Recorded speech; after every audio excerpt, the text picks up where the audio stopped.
Salam saudara sekalian, kiranya Tuhan selalu menyertai kita dan hati kita juga selalu rindu akan firman-Nya. Beritahukan kepada teman-teman yang lain bahwa setiap hari ada firman Tuhan yang saudara bisa terima melalui channel ini. Saya akan menyampaikan renungan dengan judul Harga Menjadi Murid Yesus. Matius 16 ayat 24-28 berkata demikian. Lalu Yesus berkata kepada murid-muridnya, setiap orang yang mau mengikut aku, ia harus menyangkal dirinya, memikul salibnya dan mengikut aku. Karena barang siapa mau menyelamatkan nyawanya, dia akan kehilangan nyawanya. Tetapi barang siapa kehilangan nyawanya karena aku, dia akan memperolehnya. Apa gunanya seorang memperoleh seluruh dunia, tetapi kehilangan nyawanya? Dan apakah yang dapat diberikannya sebagai ganti nyawanya? Sebab anak manusia akan datang dalam kemuliaan Bapanya, diiringi malaikat-malaikatnya. Pada waktu itu ia akan membalas setiap orang menurut perbuatannya. Aku berkata kepadamu, sesungguhnya di antara orang yang hadir di sini ada yang tidak akan mati sebelum mereka melihat Anak Manusia datang sebagai Raja dalam kerajaannya. Amin. Saudara, pada masa kini ada banyak orang di dunia menyukai kekristenan yang murah. Sebuah kekristenan yang menawarkan berkat tanpa ketaatan, mahkota tanpa salib, dan keselamatan tanpa pertobatan. Kita hidup di zaman di mana kenyamanan dianggap sebagai hak istimewa yang tidak boleh diganggu-gugat. Namun dalam teks hari ini, Yesus menetapkan standar yang sangat kontras dengan tawaran dunia. Tepat setelah ia menegur Petrus yang mencoba menghalangi jalannya ke salib, Yesus berpaling kepada para murid dan membongkar kebenaran radikal ini. Mengikut Yesus memiliki harga yang sangat mahal. Namun kehilangan Yesus jauh lebih mematikan.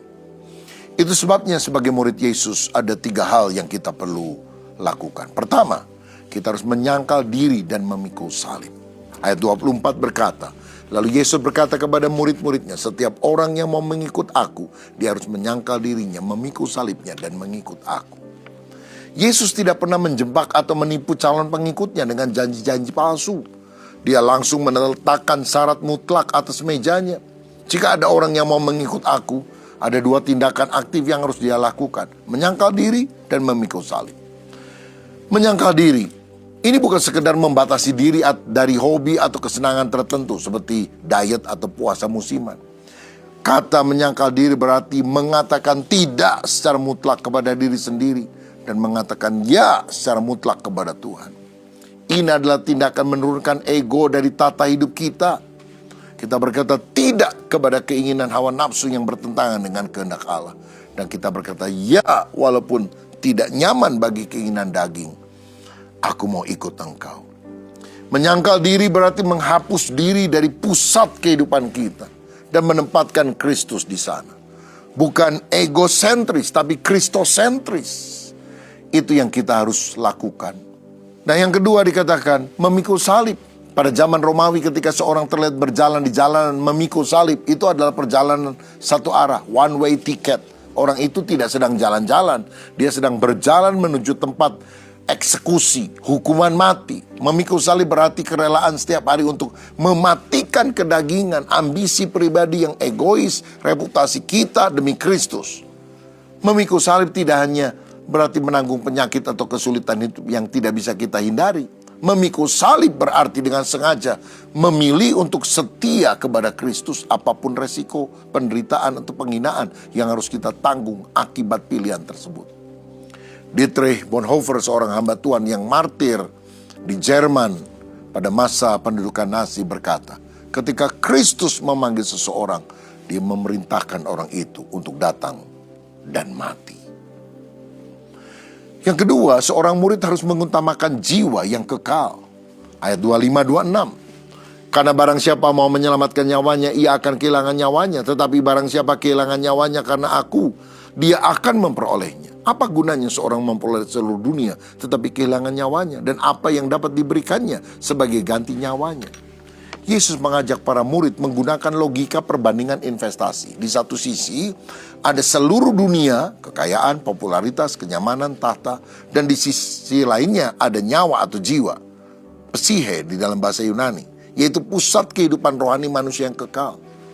Yesus menegaskan sebuah paradoks, manusia yang menghabiskan seluruh energinya untuk memproteksi dan memanjakan hidup duniawinya atau menyelamatkan nyawanya, pada akhirnya dia akan kehilangan esensi hidup yang kekal.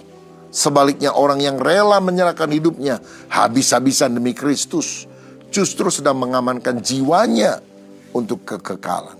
Dunia ini memiliki tanggal kadaluarsa, semua akan berakhir, sedangkan jiwa manusia tidak. Jadi menukar jiwa yang kekal demi dunia yang fana adalah transaksi yang paling bodoh yang bisa dilakukan oleh manusia.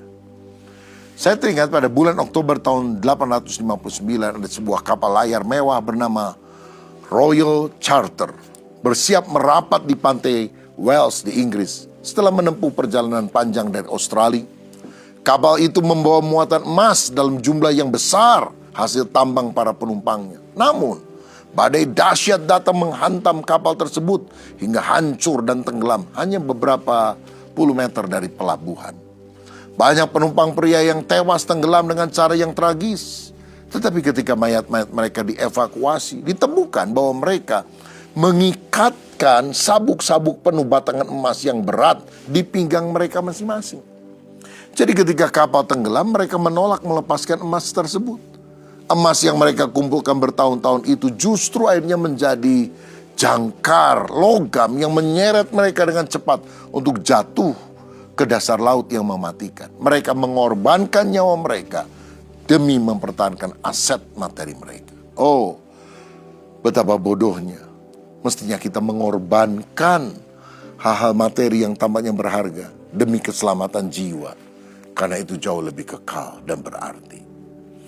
Dan sebagai murid Yesus kita harus meyakini ada pengadilan dan upah ilahi. Ayat 27 mencatat, sebab anak manusia akan datang dalam kemuliaan Bapanya diiringi malaikat-malaikatnya.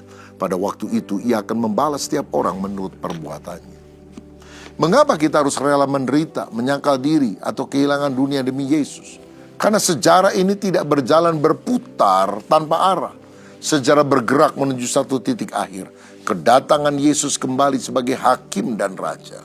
Ketika Yesus datang kembali, dia tidak lagi datang dalam kehinaan sebagai anak tukang kayu yang disalibkan. Dia akan datang dalam kemuliaan Bapa untuk membalas setiap orang menurut perbuatannya. Dia akan memberikan ganjaran yang adil. Penderitaan kita karena memikul salib di bumi tidak akan pernah sia-sia. Ada upah kekal yang sedang dipersiapkan bagi mereka yang setia. Saudara, kebenaran ini tercermin dalam hidup William Borden. Borden of Yale. Dia adalah seorang pemuda miliarder pewaris kekayaan perusahaan susu raksasa di Amerika Serikat pada awal abad ke-20. Setelah lulus dari Universitas Yale, dia melepaskan seluruh kekayaan, kemewahan, dan posisi mewahnya untuk menjadi misionaris bagi kaum muslim di Gansu, Tiongkok. Dalam perjalanannya dia terjangkit penyakit meningitis di Mesir dan meninggal pada usia muda 25 tahun sebelum sempat tiba di Tiongkok. Dunia menganggapnya bodoh, menyia-nyiakan hidup. Namun dalam Alkitab yang ditemukan setelah dia meninggal, William Borden menulis 3 kalimat bersejarah di lembaran belakang Alkitab pada fase-fase hidupnya yang berbeda. Pertama, no reserve, tidak ada cadangan. Tidak menahan apapun untuk diri sendiri. Yang kedua, no retreats, tidak ada kata mundur. Dan yang ketiga, ditulis sesaat sebelum dia meninggal, no regrets, tidak ada penyesalan. Borden tahu kemana dia menginvestasikan jiwanya, yaitu pada Kristus, sang kehidupan kekal sampai selamanya. Dan di ayat 28 ada kalimat menarik yang dicatat di sini. Aku berkata kepadamu, sesungguhnya di antara orang yang hadir di sini ada yang tidak akan mati sebelum mereka melihat Anak Manusia datang sebagai raja dalam kerajaannya.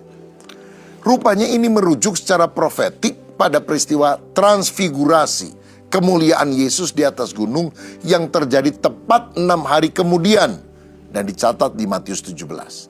Di mana Petrus, Yakobus, dan Yohanes melihat sekilas kemuliaan Yesus sebagai raja sebelum mereka mati.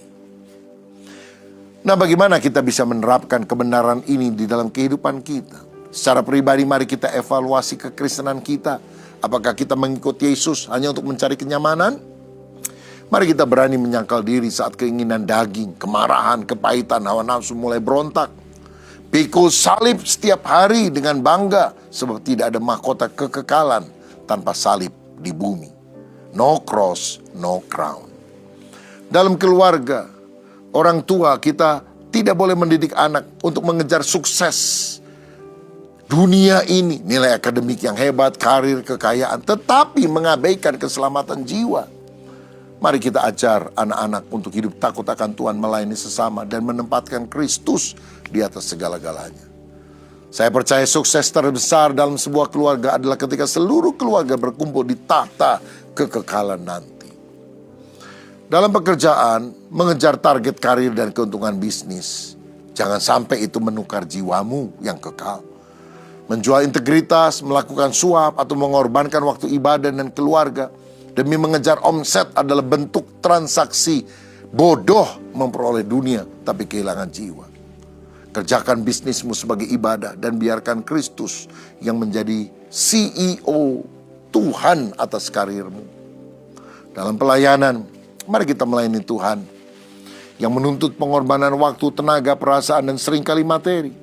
Ketika engkau merasa lelah, disalahpahami, dikritik dalam pelayanan, ingat bahwa Anda sedang memikul salib. Jangan mundur. Yesus melihat setiap tetes keringat dan air matamu, dan Dia akan membalas dengan upah yang mulia pada hari kedatangannya. Sebagai kesimpulan, mengikut Yesus memang menuntut segala sesuatu yang ada pada kita, tetapi mengikut Yesus juga memberikan segala sesuatu yang paling berharga bagi kita. Pilihan ada di tangan Anda hari ini. Mempertahankan dunia yang akan musnah atau menyerahkan hidupmu kepada Raja yang kekal. Jadilah pengikut Yesus yang setia, yang mau mematikan keinginan daging, menyalibkan diri sendiri, menyangkal keegoisan kita, dan sungguh-sungguh berjalan mengikuti kehendak Tuhan. Bapa Surgawi, jadikan kami murid-Mu sejati. Kami tidak hanya ingin menjadi orang percaya yang berhura-hura, tapi kami mau menjadi murid yang taat, yang punya karakter seperti Engkau. Biar hidup kami menjadi berkat, dan hidup kami berkenan kepada Tuhan. Basuh kami dengan darah Yesus, urapi kami dengan Roh Kudus. Berkat atas kami dalam nama Tuhan Yesus Kristus. Amin.